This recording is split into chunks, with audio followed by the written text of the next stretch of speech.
All right, listeners, it's Ryan and Megan, and welcome to the Mental Health Mixtape, a podcast dedicated to fostering open conversations, sharing stories, and exploring a diverse range of topics related to mental health. So hold on to your seats as we sit down with some amazing guests to get their perspectives on the ever-changing landscape of mental health. And for all you old folks, no need to hit the record and pause button. Just sit back and let us navigate life's playlist together. During this podcast, you may hear stories about traumatic events and our guests' experiences. There may be discussions about suicide, traumatic events, and the outcomes from these events on personal lives. If you're struggling with anything you hear, please reach out to your peer support team, psychologist, call 911, or head to the nearest hospital. In Canada, you could call Boots on the Ground peer support for first responders at 1-833-677-2668. Talk Suicide Canada at 1-833-456-4566. And in the United States, call 988 for the National Crisis and Suicide Lifeline. It should be noted that the information shared on this podcast is for educational and informational purposes only and should not be considered a substitute for professional medical, psychological advice, diagnosis, or treatment. Welcome to the Mental Health Mixtape. We have a very, I would say, well-known guest on the podcast today. I'd like to introduce Marcus Aurelius Anderson, who is a TEDx speaker, an international keynote speaker, a life coach, coaching to leaders and CEOs and entrepreneurs, and a lifelong martial artist. And I am actually humbled because I've listened to your podcast numerous times. I know, Megan, you were on his podcast last year, if I'm not mistaken. And it's just, Marcus, to be honest with you, it's very humbling to have you sitting here talking with us about a variety of different subjects. I mean, this can go any way it needs to go. And I think, you set the stage when you emailed me a quote from Epictetus. And for our listeners, Marcus is really lives by that phrase, and behind him, ACTA NON VERBA. And I think that's what I'd like to get into at some point in time, because your story is so powerful on how you were able to surmount adversity. And I'll let you speak to that. But you sent me the quote from Epictetus, says, "Don't tell me your philosophy, embody it." And before we went live, I've been really trying to actually move to that space over the last number of years. And I know, Megan, you have too. I won't speak for you, but I think that's what's important for our listeners to understand, is that your adversity is something that not many people have gone through. And, if you'd love to share a brief portion of your story. Like I said to you before we went live, you're the first guest that I prepared a long list of questions with. And there's a few good ones on there that I'd love to cover, but we'll just play it by ear and see where this goes. Well, I'm absolutely at your all's disposal, and thank you so much for having me. Yeah, adversity is relative. It's not a competition. And we will all face it in some capacity. And even if you don't feel like you're facing it right now, chances are you are. You're just in the species of adversity called mediocrity because you can't feel it yet. Having said that, the specific adversity that I went through, that the book is based on, and then my TEDx is based on, the gift of adversity. I joined the military late, and in 2012, while preparing to deploy with 10th Mountain Light Infantry Division, I ruptured a disc in my neck, and I was paralyzed from the neck down. It was a slowly accruing injury. I'd had neuropathy in my hands and my feet, but as a 38-year-old soldier, 39, almost 40 at that time, you continue to push on. You make peace with the idea that you're going to be uncomfortable. And I had just been given a team. We were preparing to deploy, so I don't have time for this inconvenience. And as I try to roll out of bed that morning, my neck will articulate a little bit, but my body won't fire. And I have a background in chiropractic school. I was 2 years from getting my doctorate in chiropractic. So I knew quickly that this self-eval was going to either just be a momentary neurological deficit, or this is going to be a serious emergency. Within a couple of moments, I knew it was something very serious. Luckily, I had somebody knocking on my door for an AAR, an after action report, from the field training we had done. Yelled to the door, "I can't move." On my way to the hospital. And as silly as it sounds, on the way to the hospital, I'm like, I hope they can just give me a shot. I've just been given a team. We're getting ready to deploy soon. I got to get back to my guys. And as a soldier, as a warrior, you have to be focused like that. So I know that sounds silly to civilians. And even as I say it, it sounds silly to me, but you have a single mission focus. Once we get there and they do the MRI and I realize that this is big. Send me down to get operated on. I go under the knife. I go under the anesthesia. Count down from 100. I get to about 98. And I wake up in the ICU. What movement I have is still arrested because now I have a neck brace on. And the nurse says, "Welcome to the land of the living."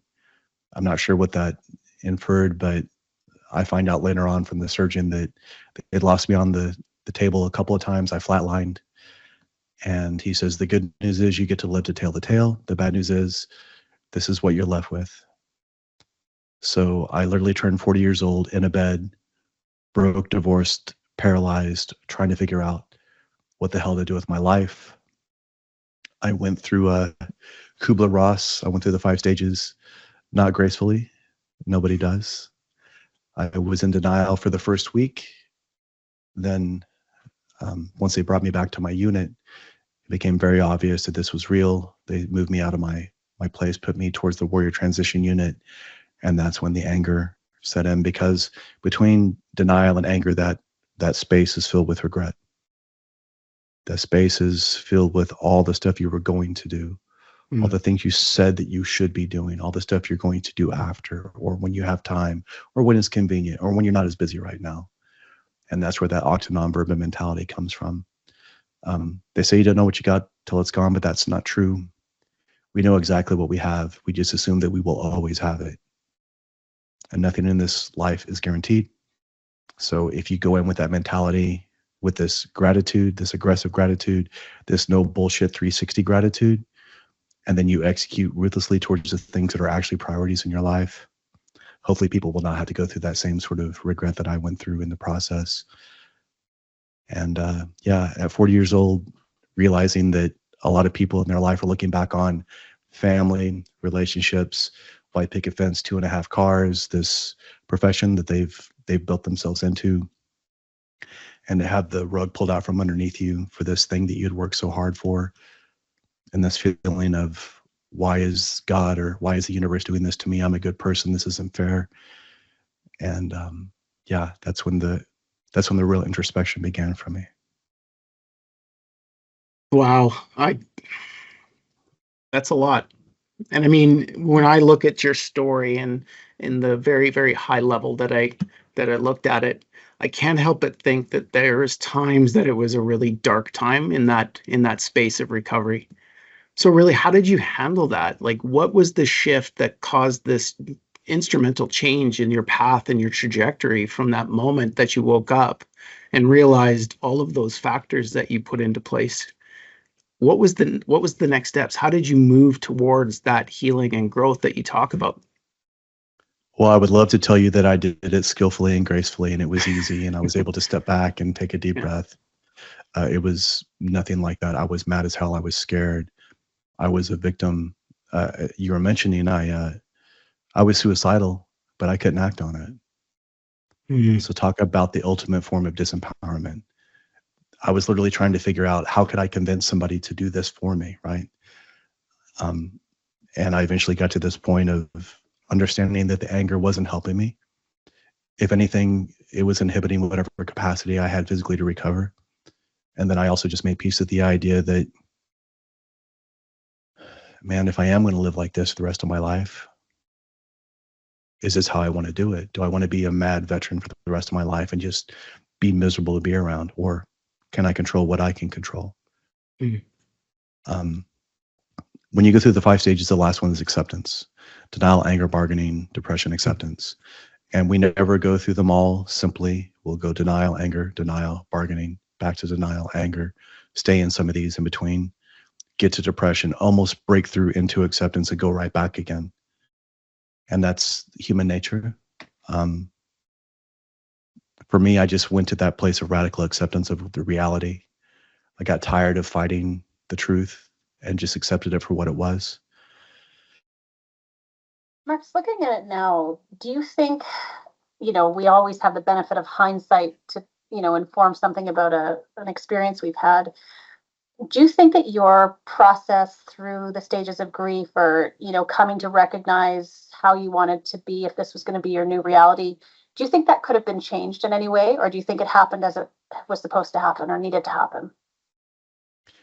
I think it happened the way it should. I think it's easy to look back, like you say, philosophically afterwards, and then Monday morning quarterback ourselves and find either a justification or some sort of bias or confirmation that may make what happened make sense to us. I just gave up all hope and just went to this radical state of acceptance. Mm. And I believe, for whatever reason, that was the thing that maybe switched me over. Having the acceptance allowed me to go into a place of genuine gratitude. And my gratitude came from this idea of understanding, one, I had to find something to counteract the anger. And for most of us, the opposite of that is love. If I'm really candid, I didn't have any of that around me. I was very much isolated. Mhm. There was a lot of resentment there.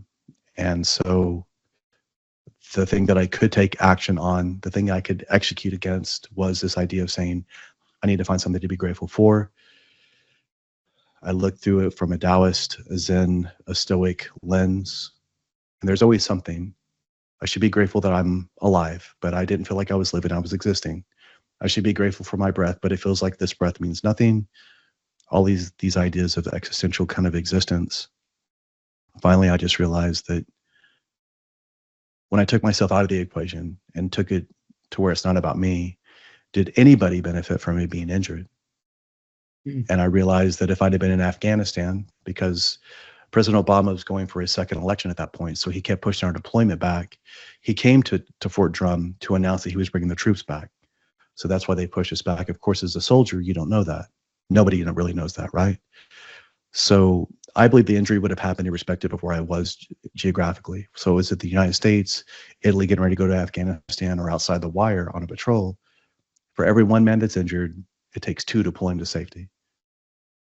So if I were injured outside the wire in a hot zone, I would have compromised my team. Mhm. I would have compromised another team, another battalion. Chinook would have had to fly in. And if you've seen any movie like Black Hawk Down or anything else, you see what a huge target that is. And for me, I was like, wow, I could literally itemize that there were a couple of dozens people whose lives were not put in harm's way because of me. And that's why I was like, wow, I'm lucky. Hmm. Not that I'm lucky, but I'm grateful. Mhm. Did you come to And that then- yourself, or did you need help with that? No, I came to it myself, but it was after like hundreds of iterations, and it just came in the night, just right before I was falling asleep. It just hit me. Wow. And that was when I was like, wow. Gratitude is when you can be happy that something happened without receiving any direct benefit from it, to me. So that's where I was. And then I became grateful for the bed that I may never get out of and the room that I may never leave.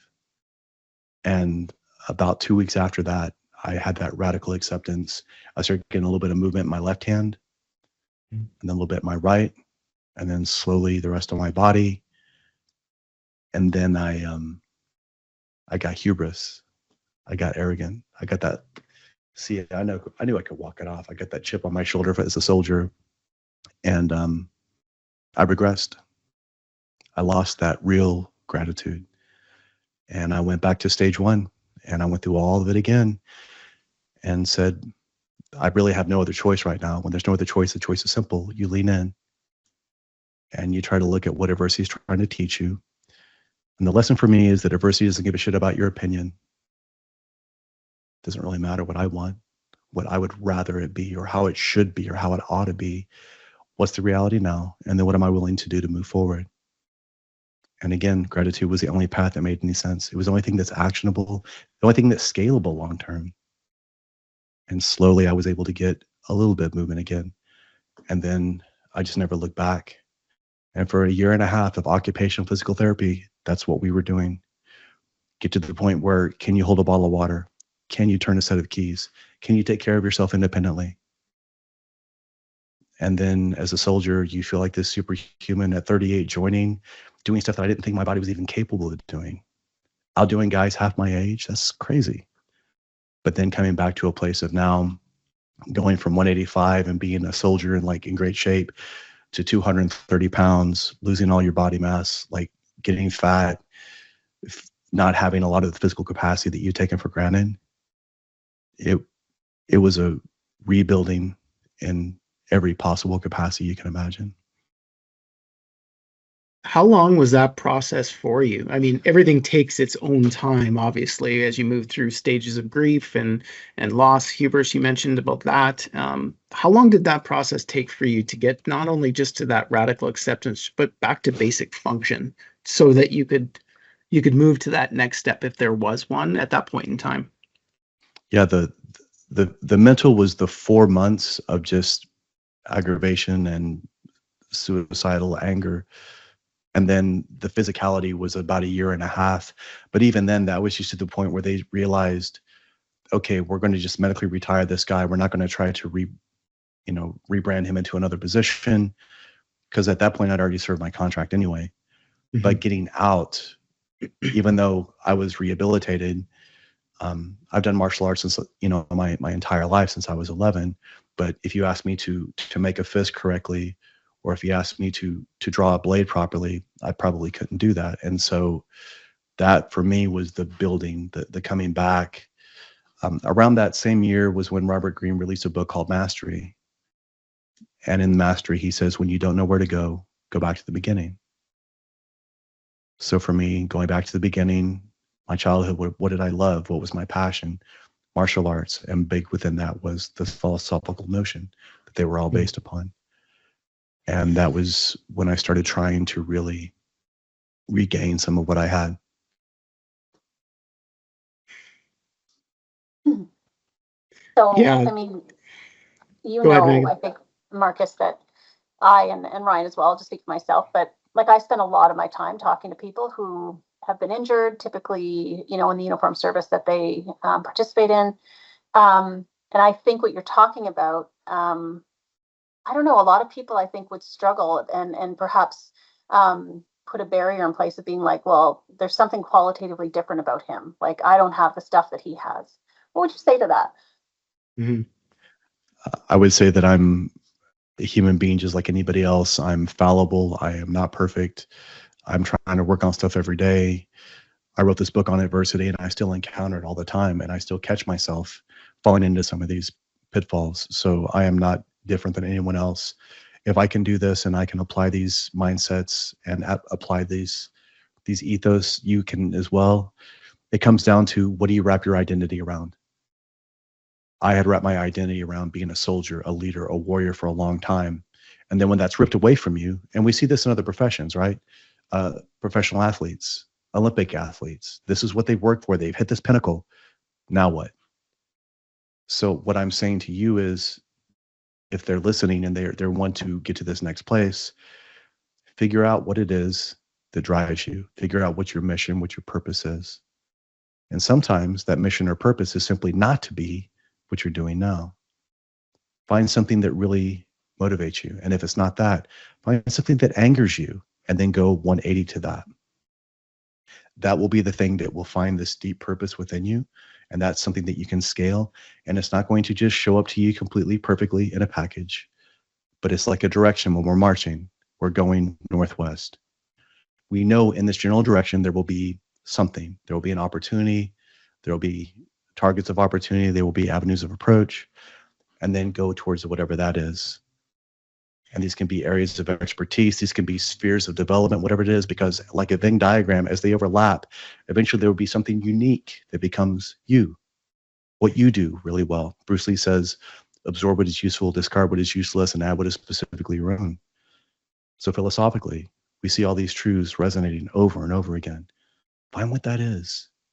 The quote, the book, the speech, the movie. What is it that hits you?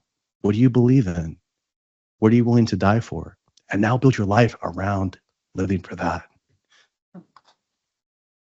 I find it interesting. We just had a podcast guest on earlier on this week, and the idea of identity was actually enwrapped in some of the conversations there. And, I think that's a dangerous place that some uniform, I would say some uniform, not all, but some uniform personnel actually subscribe to. It becomes their entire world. And, I've seen it in my profession before I retired. Thankfully, I never subscribed to that or tried not to. It's defining all the other pieces of who I was as a human being. And you're right. It's like a Venn diagram. When you start putting things into place, there's overlap. I never thought in a million years that I would be hosting a podcast with Megan, but yet here we are. So I think it's just opening yourself to the possibilities that there is something else out there and not getting stuck in one place.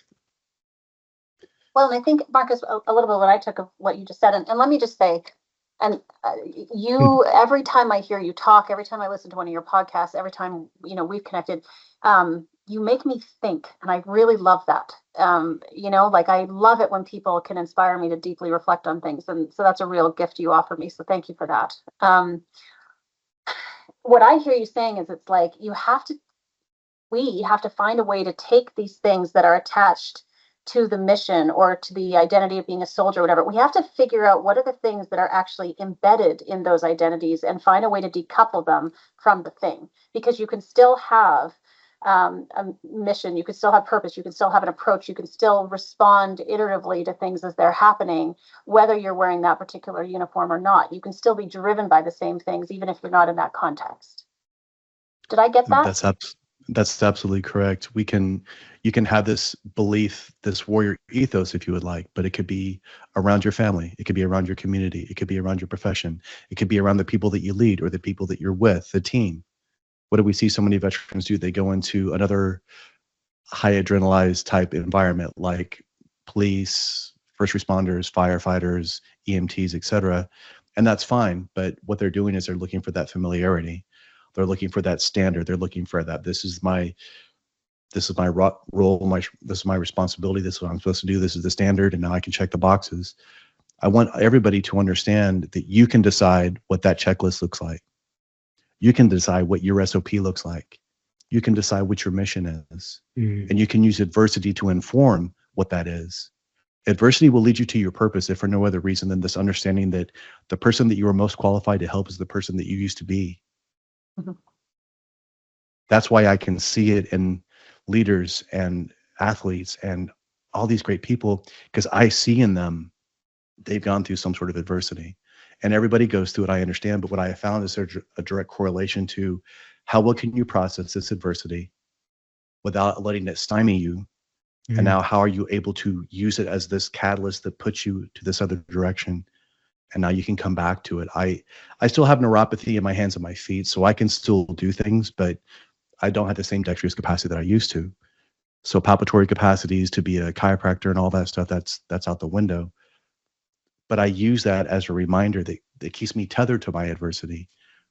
It reminds me of that gift. It reminds me how far I've come. So for each of us, we will have the most difficult thing we've done in our life. It's a 10 on the adversity scale is what I call it. And it can be physically, spiritually, financially, emotionally, whatever that is. Whatever that 10 is, and then you're stuck in traffic or your coffee's not hot enough, ask yourself, on that scale, where is this really? Lots of times it keeps us honest. We say, really, I'm upset that my Wi-Fi's not fast enough. It's not even on my adversity scale. So why am I giving it more cognitive landscape than it needs? And I do that for myself all the time. It keeps me honest. It's like, really? That's what I'm concerned about right now? Yeah, it's very humbling. So without adversity, there is no growth.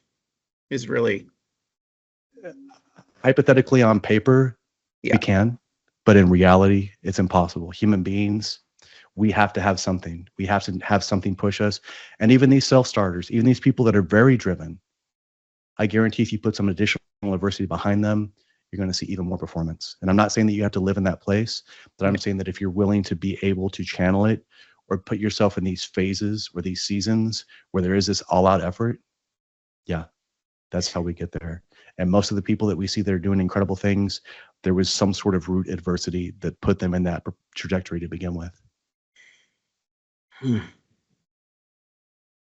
Yeah, without question. I've taken to a practice. I mean, I think I've done this for a while, but I mean, I remind myself every day that I'm not going to be here in 50 years.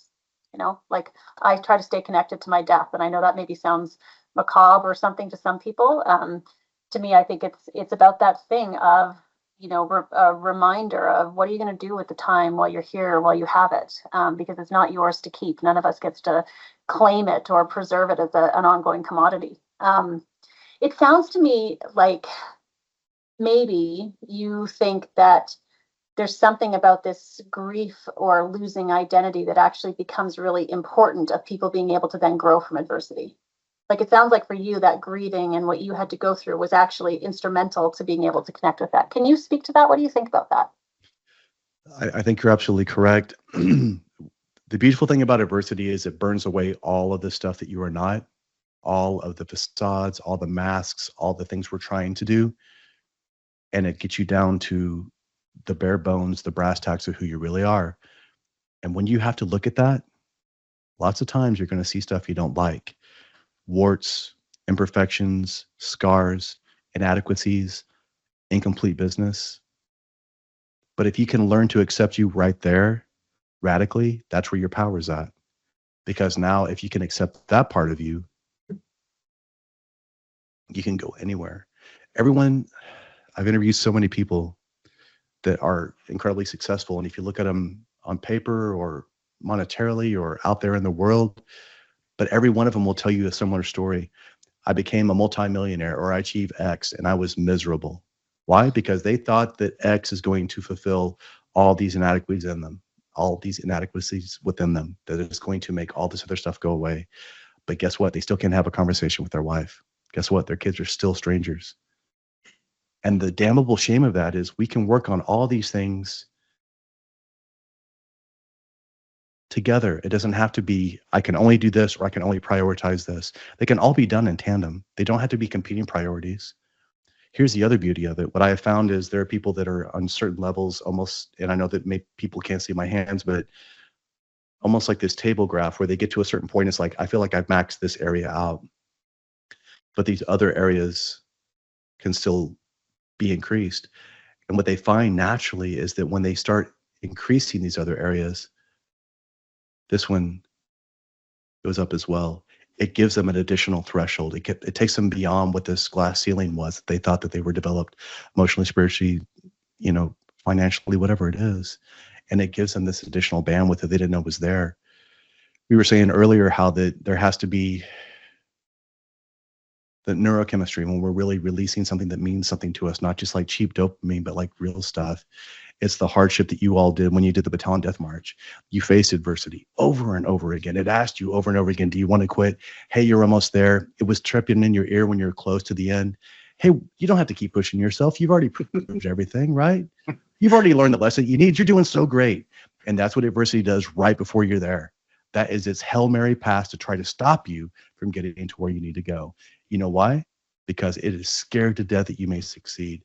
It is scared to death that you will no longer respect it. It is scared to death that you may overcome it and say, if I can overcome this, where else am I under-indexing in my life? Where else am I holding back? What other lies am I justifying to remain mediocre? And that's why it's a bully. And it works in tandem with resistance, self-sabotage, everything else that we know to be true. Well, and fear, I think, would be a pretty good companion too, right? Because fear is going to paralyze people. Yes, it will. Absolutely. Can you maybe speak to this idea or my thoughts around, can this be done insular, like by yourself, or is it more effective in a community of like-minded individuals?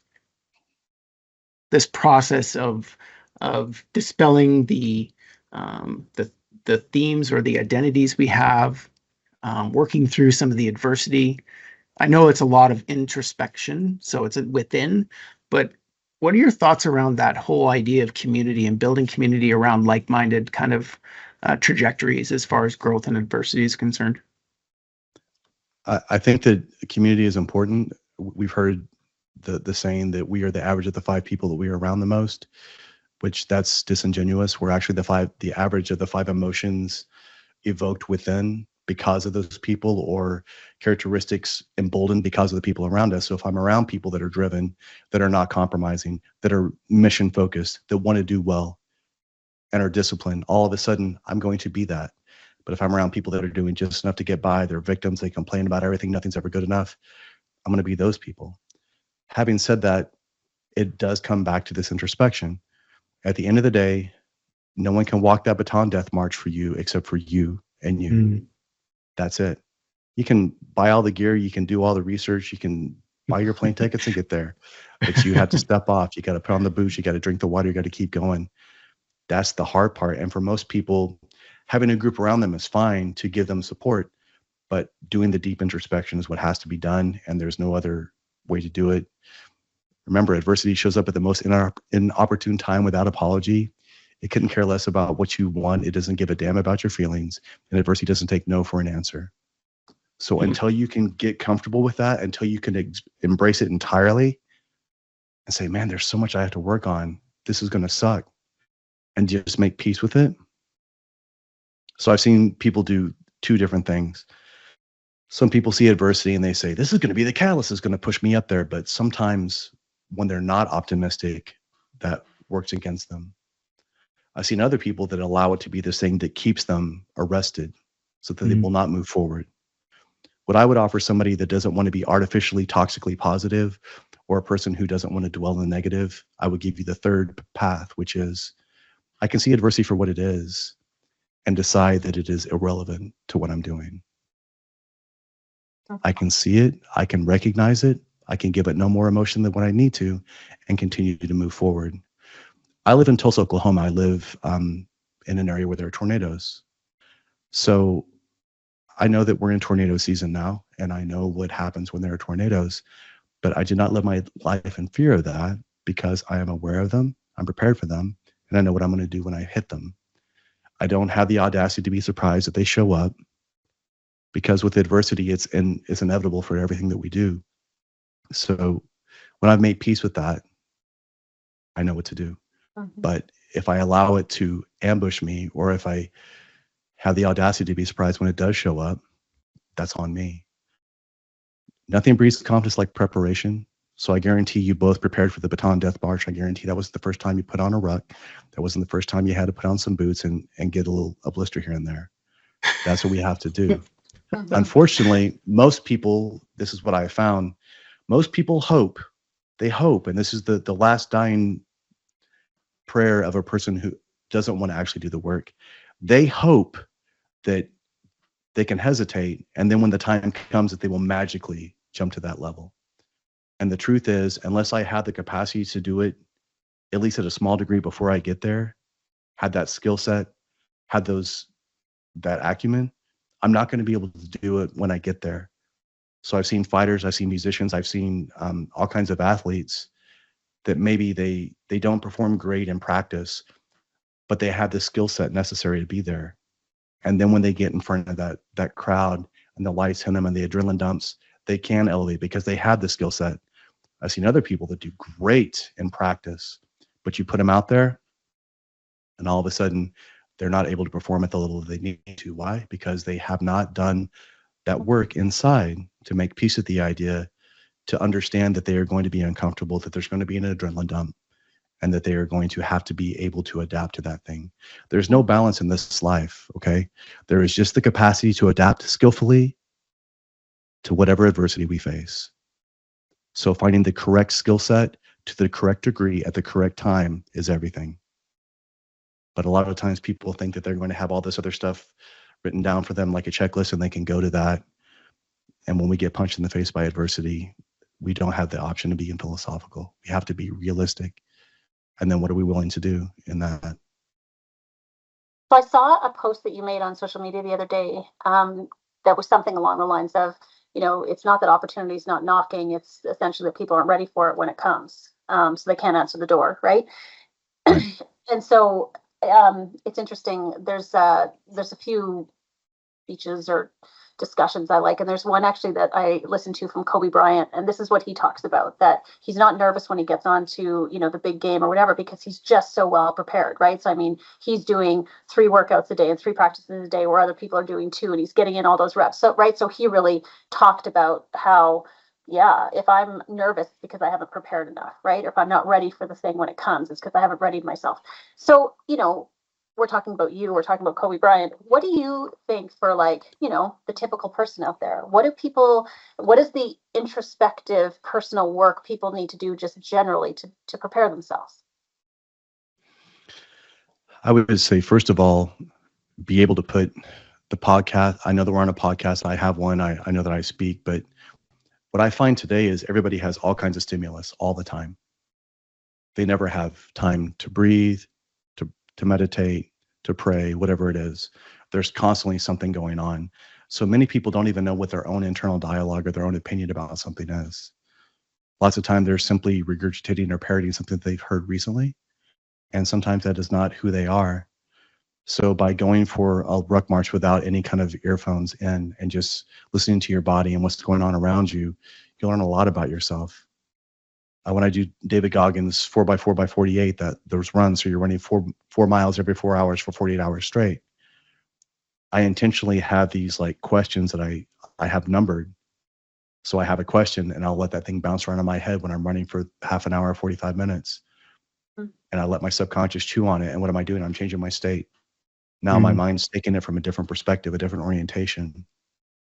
And sometimes I have a great breakthrough and sometimes I still don't have an answer. But it's about being able to take advantage of that alternate state. Sleep deprivation is not great, but it does make you fire on different cylinders. And having some sort of adversity like that to keep you going helps you demand more from yourself physically and cognitively. And it's interesting the insights that we can get from that. Having said that, to your question, I would say, again, these questions of introspection, what really matters to you? Like, we hear all these things.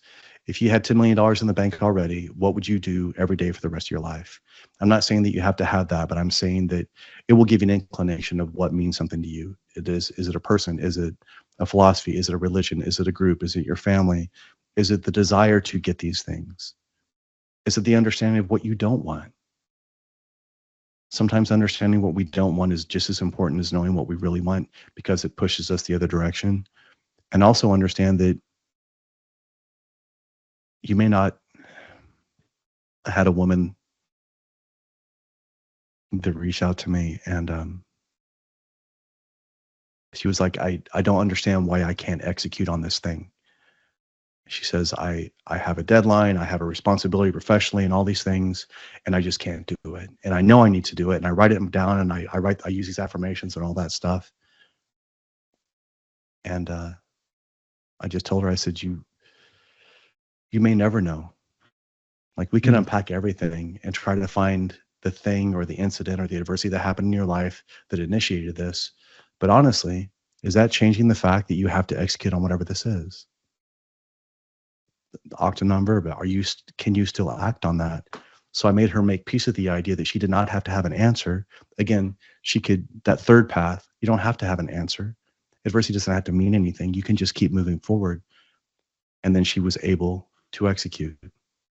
And after about 4 weeks of that, all of a sudden, she had a breakthrough, understood what this felt like, gave her that clarity. But again, that became something that she was able to see because she'd already gone through it, because it was no longer this thing that was an anchor, that was a barrier that stopped her. She took the pressure off of herself because she thought if she magically knew what that was, it would solve the problem. But the reality is, if you solve the problem, you'll magically know what it was.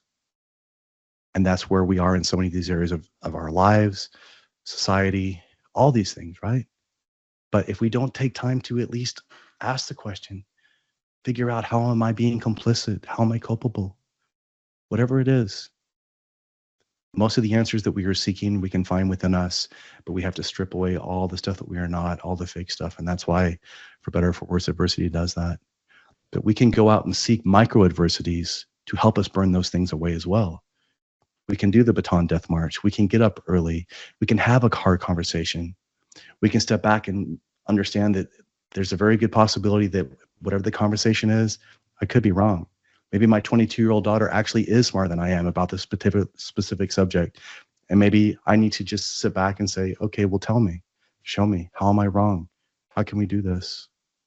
Because if I love this person and I genuinely care about them, I'll be willing to not be worried about being right. I'll be willing about trying to make sure this relationship cultivates, that she will trust me, that she will keep coming to me with this question. She will keep coming to me with these answers. She will keep pushing back against me because she actually cares enough to do it. The minute she shuts me down, it's going to be hard to have any kind of meaningful conversation after that. I mean, I say this to people all the time. There's the learning you can try to do, or the understanding you can try to cultivate by reading something, or even in conversation or listening to something. And then there's what you can learn by doing it. Like if you don't think you can handle the intensity or the fear that might come up if you challenge yourself to do something, well, go do it. And then you will find out if you can handle it or not, right? Because our mind's going to trick us out into not doing the thing, or pulling back, or diminishing ourselves way before I think our capacity or our bodies even are going to do. And it's so Bruce Lee's protege is named Guru Dano Santo. He's my instructor. He's my Jeet Kune Do instructor. So I have direct lineage to Bruce Lee from that side of the tree. And to maintain certification, I need to get 20 hours of continuing education a year at least. He was recently in my hometown in Tulsa, and he was making this discussion about how I try not to teach you. I try to cultivate an environment that allows discovery. Mm. So all these quotes and all these things we're teaching, those things are fantastic. But the goal is to give whomever is listening to us right now, if you're within the sound of my voice right now, I'm trying to give you the capacity to figure out what means something to you. Because if you can put 2 and 2 together, and now you come to the conclusion on your own, it is so much more significant than any quote I could ever give you. I can tell you adversity is a gift, and the answer you seek is found in the adversity that you're avoiding, and all this stuff. That's great, and those things are true. But if it doesn't mean something to you, you are not going to execute against it whenever it's difficult. So the idea of just giving them these seeds, planting these ideas, walk them down that garden path, and then help them discover it.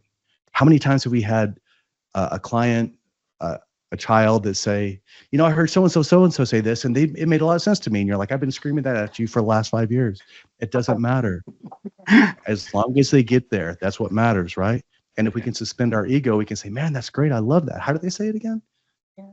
And that's it. That's the goal. But what we find on our own has much more significance for us. So even the book I'm working on now, ACTA NON VERBA, I started writing it in 2021 when there was everything going on after the pandemic and all that chaos. And I was allowing that to inform the way I was writing. And I didn't like what I was writing. And it was very not true to my voice or who I was. And it seems like, especially now, everybody wants to grab you and shake you and tell you what you should think, and this is why you should think it, and then back it up with their belief, or they'll use a quote, or they'll use what somebody else said. And let's be honest, it's very easy for us to go through and collect quotes from other people, and then after the fact, point all the things where they connect, and then sound intelligent. Anybody can do that. That's rudimentary, okay? What I'm asking you to do is take these skills one by one, go an inch wide and a foot deep into all of them, and then see what they mean. Then see where can you apply it. Then ask yourself, if you're feeling this friction of disagreement or anger or resentment or fear or jealousy, whatever it is, just step back and say, where's the evidence that this person's opinion is hurting me? And then where does that hate go away? Where does it go after it leaves me? It's going from the same place. I'm controlling it. And once I take that belief and that ownership, if you will, and again, Jocko talks about ownership, but he's not the first one to talk about this. I had to take ownership of my life before I could actually begin to recover. So acceptance, radical acceptance of whatever it is. The faster that we can go through those 5 stages, the faster we can begin to execute against what's really true. And if you're in business, if you're in battle, whatever it is, that's the truth. If I'm able to create chaos and I'm resilient enough to endure it while my opponent's still trying to figure out what's going on and they're hesitating, I'm literally stealing time away from them. Because in combat, when you feel like you're 1 step behind, you're not. You're actually 2 or 3. And I will take that all day if I can create chaos when you're not ready for it. So I saw something again this morning on your social media channel, sorry, about leadership and kind of like the 3 I's of leadership, and being inspiring and having integrity. How do you take some of what you're talking about today, and how do you think about that for leaders and people who are trying to cultivate those spaces of discovery? So the beauty of being an outside consultant or coach is you get to walk into the environment, and then we have this completely detached perspective and you sit in the executive's conversation, or you see the leadership meeting or whatever it is, and we can see everything. We can feel the tension over here. We can see the eyes roll over here, or we can see the glassy eyes over here. And this person's doing whatever they're doing. So I get to see all the dynamics of what's happening. So it helps me understand that perhaps this person may not be leading through actions, or maybe they have all these things written on the wall, but maybe they're not really fulfilling them. So it always comes back down to this understanding of all leadership begins with self-leadership. So all these things we're talking about, this makes us better leaders, but then it's also about the capacity to communicate with the people around you. There's 5 love languages, right? But honestly, there are leadership languages almost as numerous for the same reason. So again, understanding this person, am I even listening to them? Am I paying attention to them? Am I asking them a question? And then as they're speaking, I cut them off. Yeah. Now what does that do? That discourages the person from answering my question. What if I'm asking questions and then they answer it and I continue asking questions and they're answering them completely? Now they feel like I don't trust them because I keep asking questions. I understand asking questions is important, but maybe I should be more succinct. Maybe I should ask one question. And this becomes the dynamic that's just between 2 people, let alone the team that's watching you in that interaction. So as leaders, if we're not leading by example, we're not really leading. We're just setting a bad example. And that creates the dynamic and the culture that's within you. So again, literally one of the practices that I do with companies, and I've done this with tech companies, with construction companies, with football teams, is we do an exercise and I literally just ask them 5 questions and I make them pair up with somebody. And usually I find people that already have friction and I make sure I pair them up. And one side has to put their hand over their mouth and just listen. And the other side, I ask an emotive question. Start with something very simple, but I escalate it. I put a timeline. They have a couple of minutes to answer. And now, after they've listened, the other person listens. And it creates this beautiful reciprocity because the people are not allowed to speak. They're not allowed to touch. They're not allowed to do anything. The person that's speaking speaks. The person that's listening listens. So when they're listening, they don't get to interrupt that person, or they don't get to fix that person, or they don't get to point out where they're wrong. And then they learn, 1, how to listen well. 2, they get to see, if I'd have just shut up for 10 seconds, they would have answered the question I was going to ask anyway. And the solution I was going to offer them, when I listened for 30 more seconds, they actually already tried that. And the person that's speaking feels felt, feels seen, feels heard, and that encourages them to want to continue to speak, which when it's their turn to listen, that reciprocity encourages them to want to listen. And then I click it up a notch on the questioning. Then I click it up a notch. So it's about half an hour of really deep work. And that's about as much like really deep emotional work you can do in that sort of environment. But what am I doing? I'm getting one skill set. And we're going an inch wide and a foot deep on that thing. And now everyone in that room is closer. People learning stuff they've never learned about each other. I've had couples and people that have been married together that did not know stuff about each other, that they've been married for 30 years. And it's because what? I get to come in. I don't offer them an opportunity. I'm like, we're doing this, sit down. I hit the timer, go. And I'm walking around. I'm not judging. I'm just there facilitating. And now they're already in it. Everybody's already invested. Everybody's deep.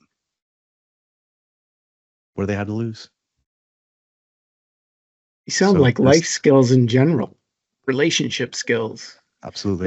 This is applicable across the span of our relationships, regardless of whether it's friends or family, anybody really. And I think that's so powerful when you can actually embrace that in a way that's you can just move through that. For years as a first responder, I'm sure that communication wasn't high on my priorities of, really with my spouse of 25 years. I'm big grateful that she's been with me for as long, because I'm sure it wasn't all, roses. I'm pretty sure there's some pretty shitty times, but, these are just skill sets that I think anybody can use regardless of what role you play, whether it's leadership, frontline, anywhere really. Yeah, there's tremendous power in listening. Mhm. If you listen to this person with the expectation that they're about to say something really, really important Mm. that could save this company time, money, bankruptcy, Mhm. the conversation with your wife, your spouse, your children, that they're about to say something really important, even if it's insignificant, it could be really, really important. And it's about the intention that I put behind it. Hmm. But if I had this intention that there's nothing they could possibly say that I need to learn because guess what? I'm the boss and I make the decisions, or I'm the adult and this is this, or I know this material better than they do, it's like, then I've automatically just shut everything down. I'm wasting my time. I'm wasting theirs. And again, the reciprocity goes the other direction as well, right? So now when this person knows that I'm not listening, they're not going to give. Hmm. When I'm asking them to listen, they're not going to listen. I pick up on that. And now this becomes an unhappy marriage where now Mm-hmm. I don't ever open up because I know she's not going to listen. She doesn't open up. And now we're talking about trite things like, hey, how about the weather? The beautiful thing about adversity is it helps you understand what's really important and what is not. And when you've had your life ripped away from you and every physicality that you took for granted, when you get a second chance, you live life on your own terms. You never look back, and you never want to go back to that place where you live in that place of quiet mediocrity and desperation. And unfortunately, we have to go through something like that. And I hope that nobody has to go through what I went through. But if you could even take an iota of what we're talking about and go deep with it and just ask yourself these questions and be really honest and not be afraid of what you find, like seek with the expectation of finding an answer, not with finding something that you're comfortable with. Go Mhm. deep. Find that thing that scares you. Lean into Say it. that again. Say that again for our listeners. That just hit me. Just say that again. Seek to find the answer, not that you Not, want. not seek to find the answer, not to find something that's comfortable for you. Don't find what you Mm-hmm. want, I like that. because the truth is never what we want. Wow. We were One of the things I put out recently was that just that idea of not all adversity that we face can be overcome, but it can never be overcome until we face it. Mm-hmm. Mm-hmm. That's because I think, at least, over the span of my life, I'm sure there was multiple moments where I was seeking the answer I wanted to hear, and then disappointment, resentment, whatever came up, not knowing what that emotional state is, then that it impacted my behaviors, right? So I just find that so important for people to understand, like seek to find the answer, right? But it's not going to be comfortable at times.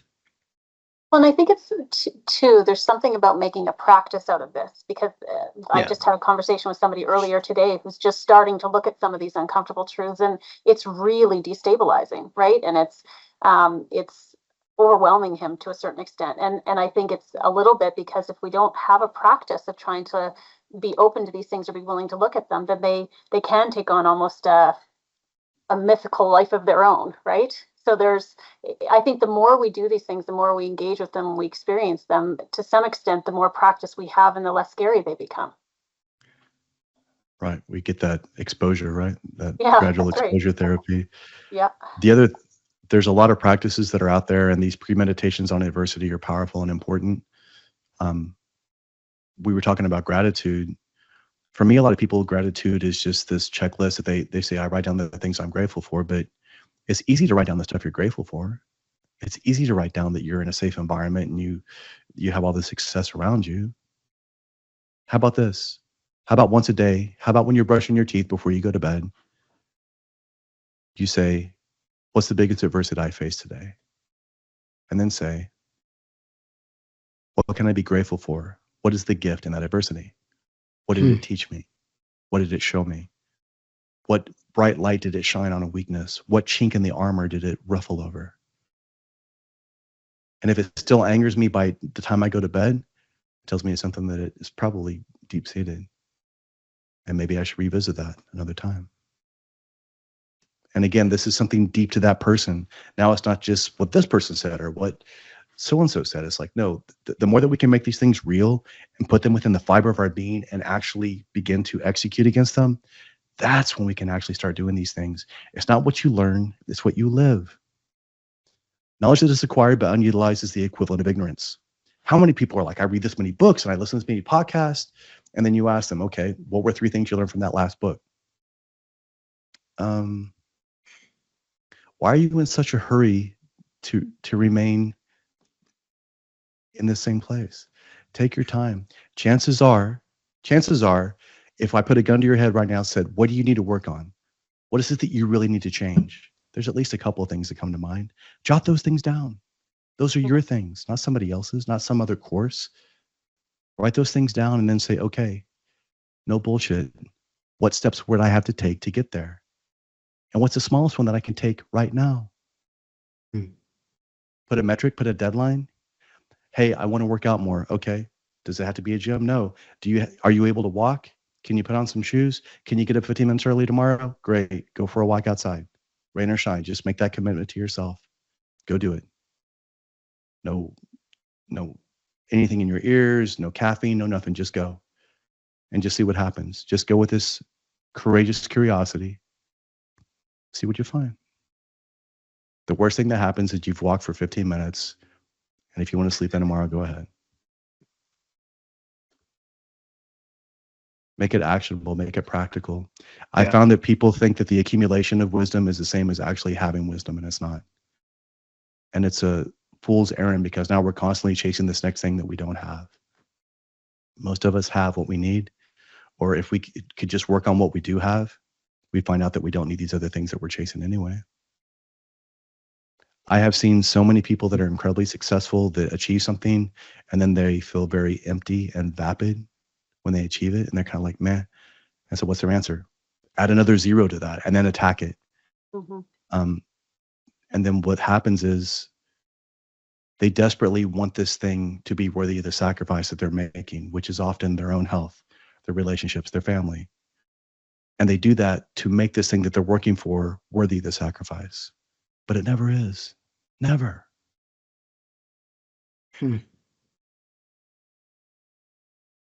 There's a lot there. There's so much I'm there. kind of freeform associated. I'm sorry. No, I think it's amazing. I mean, all the questions that I prepared, I mean, that's okay. I didn't want to answer them anyway, because I think that's what people need to understand is, like, when you've gone through this and you've talked about it so passionately, it speaks for itself. Like, really, adversity is a gift. And I love how you actually reframe that, is at the end of the night, what are you grateful for? Well, in that adversity comes lessons. In that reflection becomes growth.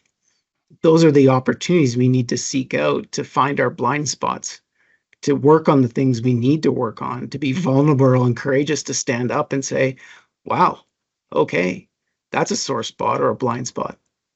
And I think when we choose to do that, when it's not forced upon us, there's a power within that, so that when those things that do happen that we can never prepare for, we've got some tools within our toolbox, per se, to actually help us work through that adversity in a way that is maybe not structured, but is really powerful. We need to practice these things. And the more we practice them, the more competent we become. The more we do something, the more comfortable it becomes. Even though it's uncomfortable, it's not easier. It's just a different path that we choose to take because we have agency over the experience now.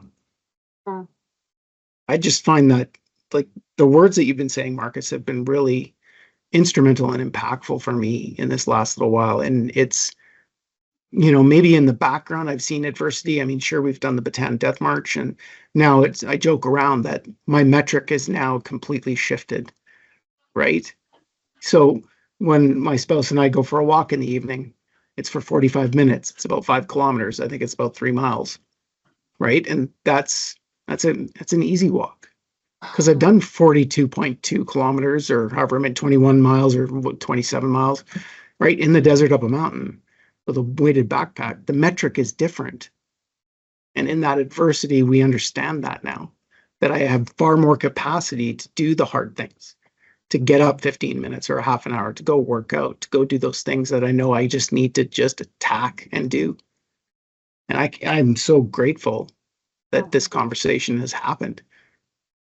So grateful. Yeah.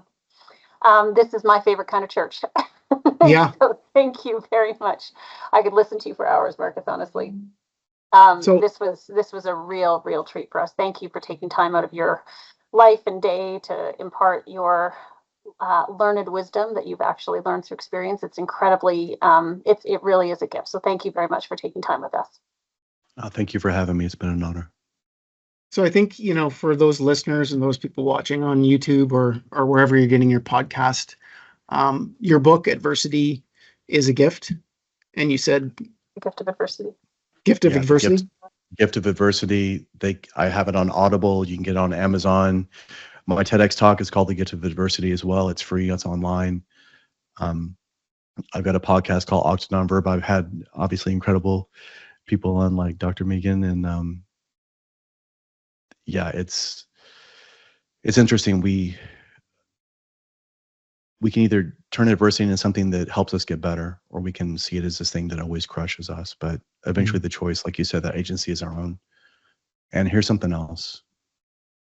The adversity that we can endure on our own is fine, but the adversity that we can endure for others is so much more. So if there's something stopping you from becoming a better person or a better parent or a better father or husband or daughter or wife or whomever, ask yourself, if you're not willing to endure this thing for you, are you willing to endure for them? Well, facing your own fear and your own adversity now, how will it impact them? What lesson will you teach them? How will you, facing your adversity, courageously embolden them when they see it? This is it. You don't need anything else. Stop learning, stop reading, start applying. Start applying this stuff. That's the only time you're going to know. Sage words, sage advice to wrap it up. There's no other words I have. Thank you for your time. Like Megan said, thank you for your words, your wisdom, and what you brought to the podcast. I hope that people that are listening or watching this really take an opportunity to really see what adversity they're encountering and really lean into it. Be courageous.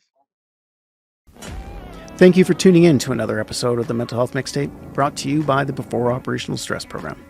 We hope today's conversation has resonated with you and provided valuable insights into navigating the complexities of mental health. Remember, your well-being is our priority. If you or someone you know could benefit from the support and resources offered by the Before Operational Stress Program, don't hesitate to reach out. Take that first step towards a healthier, more resilient you. And here's a special treat for our dedicated listeners.